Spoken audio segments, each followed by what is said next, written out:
How common is priesthood dedication to the Mrrgan?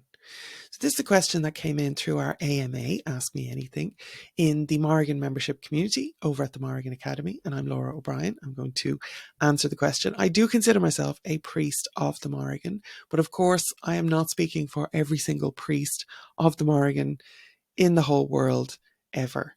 So please do, take it just as my opinions, my experience, what I have observed and what I understand about this Irish goddess.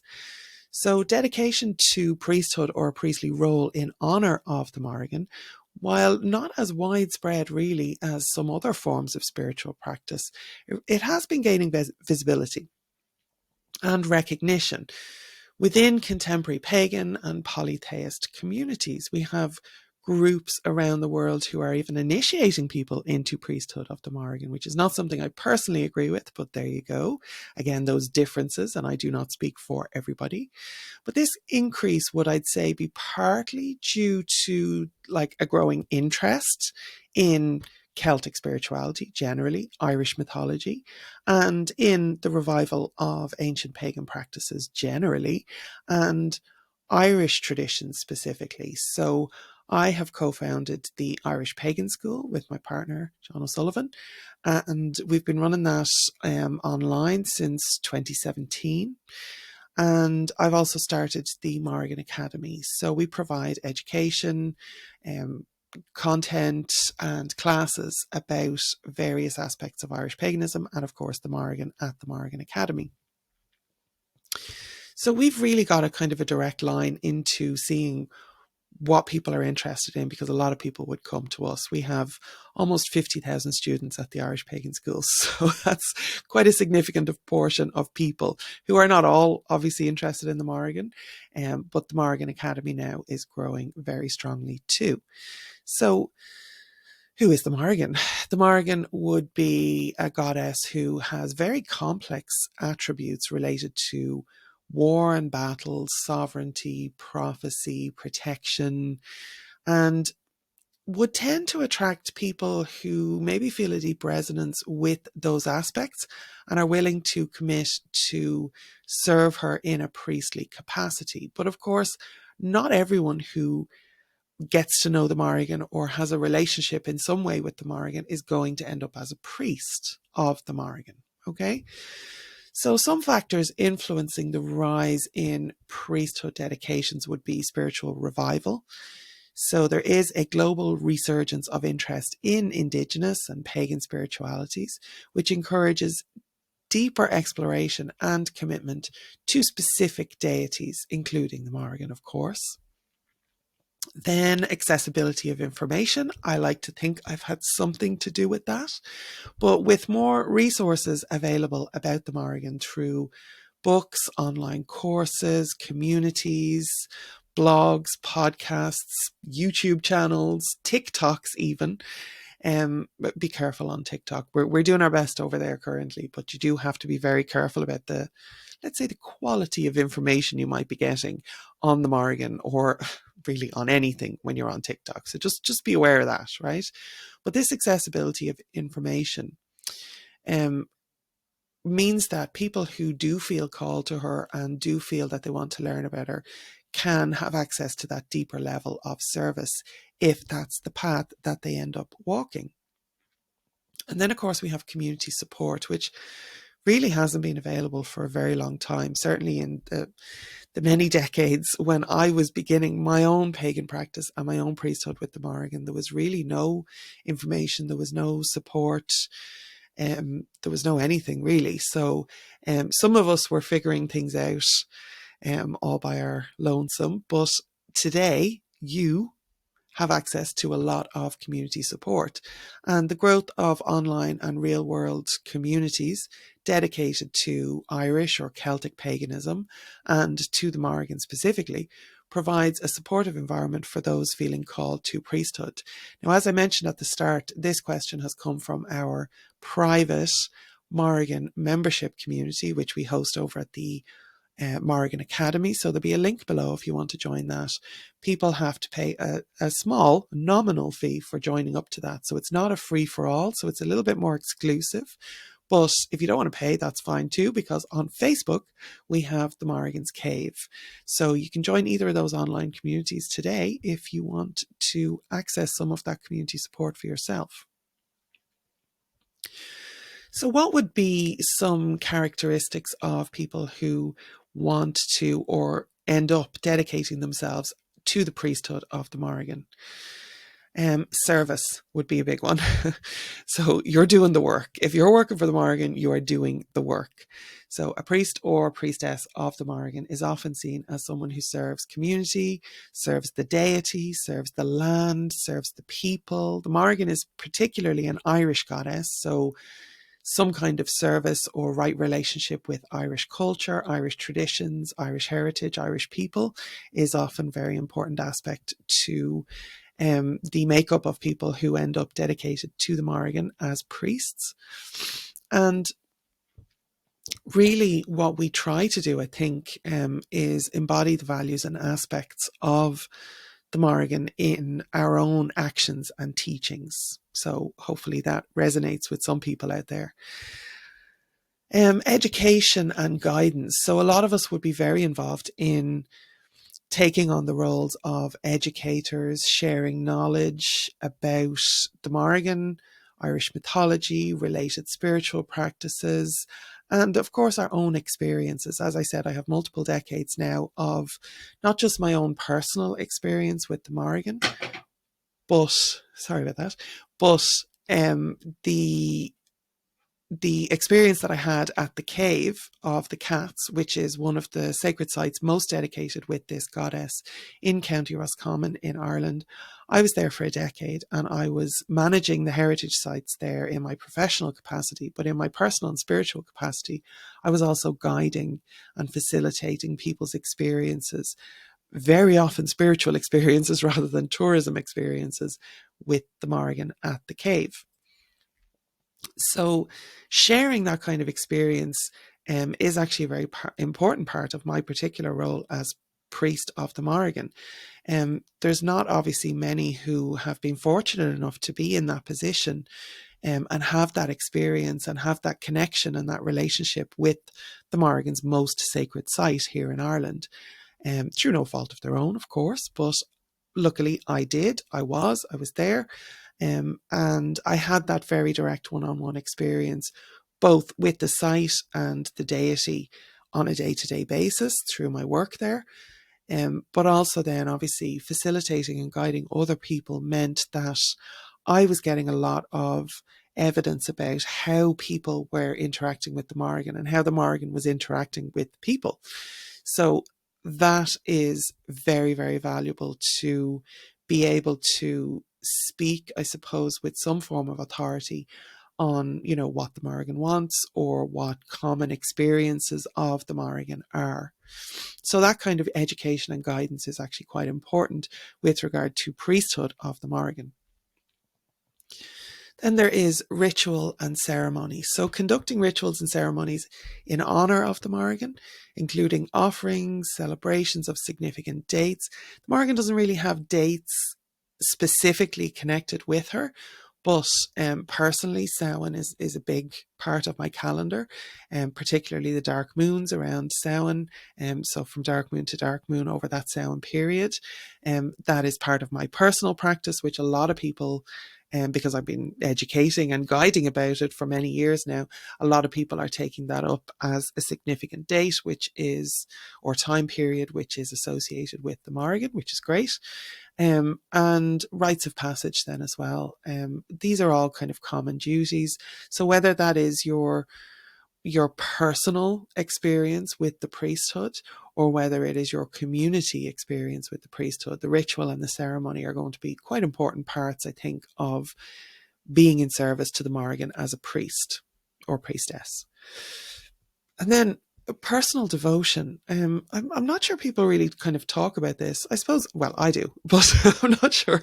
Like it seems to be a lot about kind of outward facing ritual and function and titles and regalia. And I've set up a temple at this particular conference and, you know, and we are the war band of the Mórrigan, and grand, personally, that's fine. No problem with it. But the personal devotion is actually really, really important. And I'm not sure that that's communicated, within all that kind of hullabaloo about the outward facing stuff, that is communicated properly in some contexts. So a deep and personal devotion and connection to the Mórrigan really is central to the priesthood. And for me, this would be marked by regular, consistent practices such as prayer, meditation, offerings. That kind of devotional work is actually a huge part of my relationship with the Mórrigan and very much part of what I teach. I do not initiate people into priesthood, but I do run a 6-month Morrigan Intensive annual program, which trains people and provides these skills, this experience, this context, the deep dives into the mythology, all of that education and learning, the ritual and ceremony, and of course puts this focus on your personal devotion.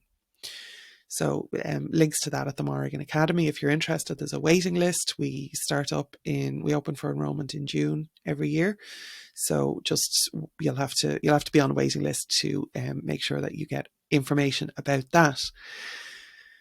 And then another side, this is one that kind of, the military and war side of the Morrigan followers don't really kind of put a lot of store in, but again, based on my own personal experience, my own relationship, but also the decades of experience I've had with observing and, being told how both my own students and let's call it what it is, pilgrims to this most sacred site of the Mórrigan. So based on all that experience, advocacy and protection and that kind of social justice side of things, that sovereignty really has come to the forefront, particularly in the most recent decade, I think.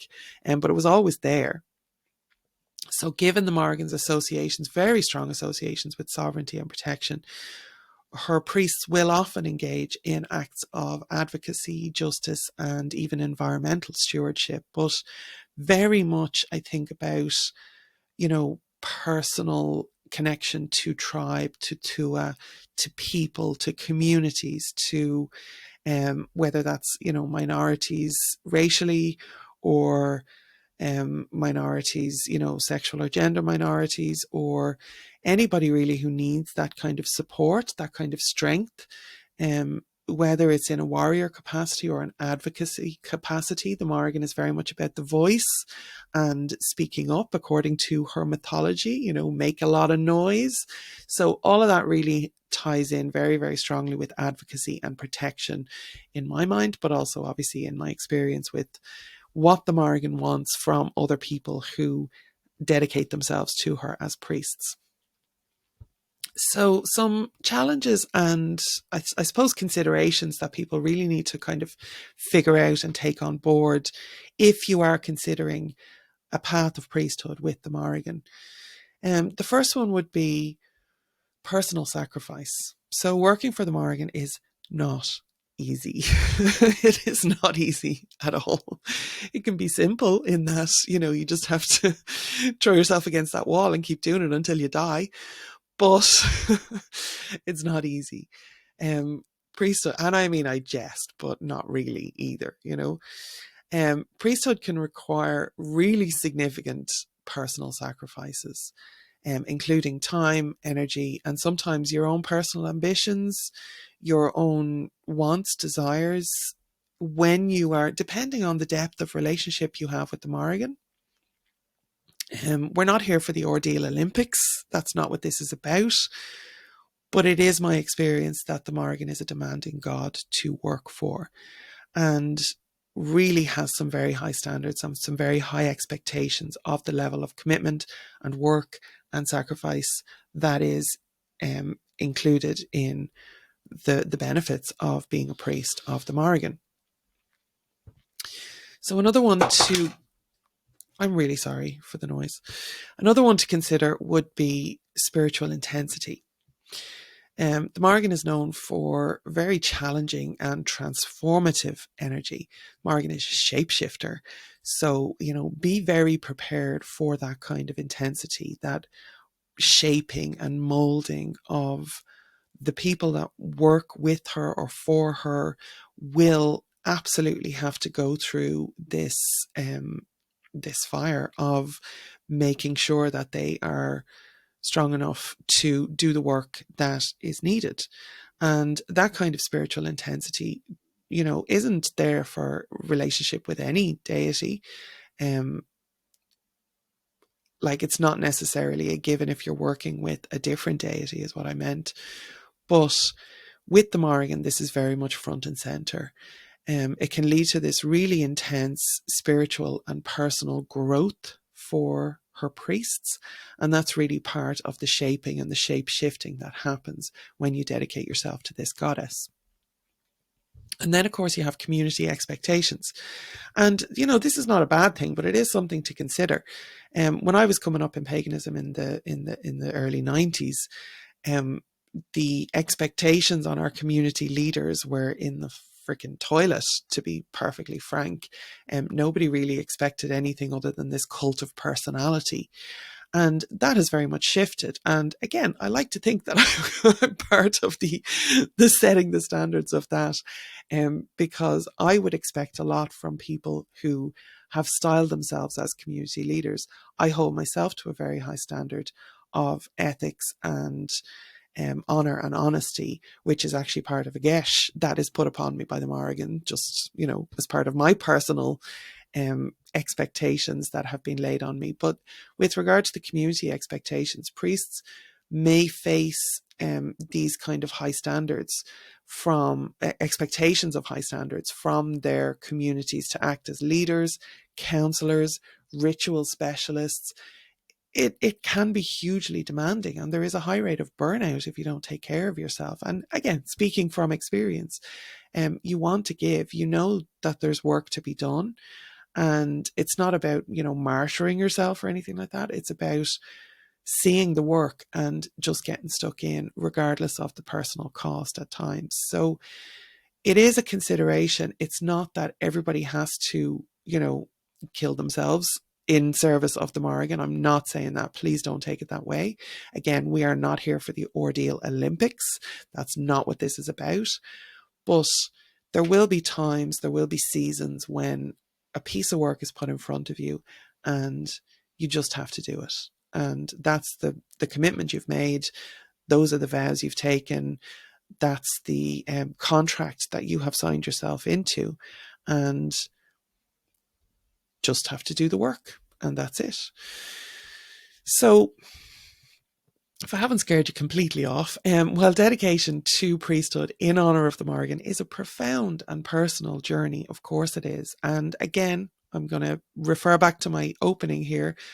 This might look different for other people. However, what I'm communicating here is my experience, but also that of the thousands of people that I have worked with at this point in my life and my career as a priest of the Mrrgan. So take that as you will. But it's important for people considering this path to thoroughly explore your own motivations. If you're here for that cult of ego, if you're looking for the title and the regalia and I'm part of this wonderful temple that gets set up at these conferences, if you're here for that, if you're here for some kind of seal of approval or, stamp of belonging to a particular group who are going to initiate you as a priest of the Mrrgan, just really have a sit down with yourself and rethink, because regardless of how it's being portrayed or how it's being set up, my experience again of observing people who go into situations like that are very much that they crash and burn, and the whole group crashes and burns on a regular basis because the motivations really are often not where, maybe by some people, but certainly not as a whole, are not where they need to be for the health of everybody involved. So exploring your own motivations is really, really important. understanding the responsibilities involved, very important, and preparing for a deep commitment that the role of priesthood will entail. So you can engage with established priests, absolutely. Don't take my word for it. Dip a toe in the water with whoever's going around and see how you feel about it. But do bear what I've said in mind, at least, so you're going in with your eyes open, okay? Try and participate in community practices if there's anything available to you locally. Certainly join online communities, as we mentioned earlier. And really, you have to be in this situation of continuous learning. You are never finished. You are never done. You never know enough, right? Unfortunately. Again, speaking from experience, I never know enough. And all of these are really essential steps for anyone considering dedication to the spiritual path. So I suppose to loop back to the question, is it common? It's common for people to presume that they're going to be priests of the Mrrgan.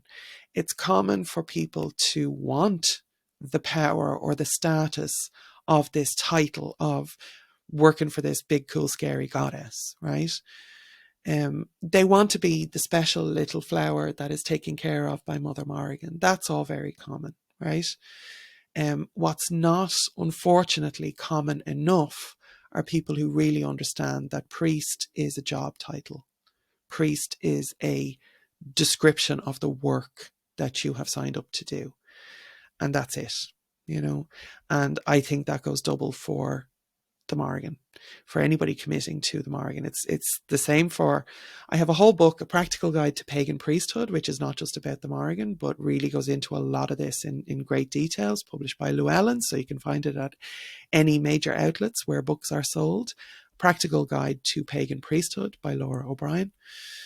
And, you can really deep dive into what priesthood is. And of course, if it's something that even after all this, that you really, really feel is where your work is, where your life's work is going to take you, then, as I mentioned, the Morrigan Intensive is a 6-month, intense, life-changing, shape-shifting, transformative, please do not go into this lightly, program that I have developed, which again does not initiate anybody into priesthood of the Mrrgan. I don't do that.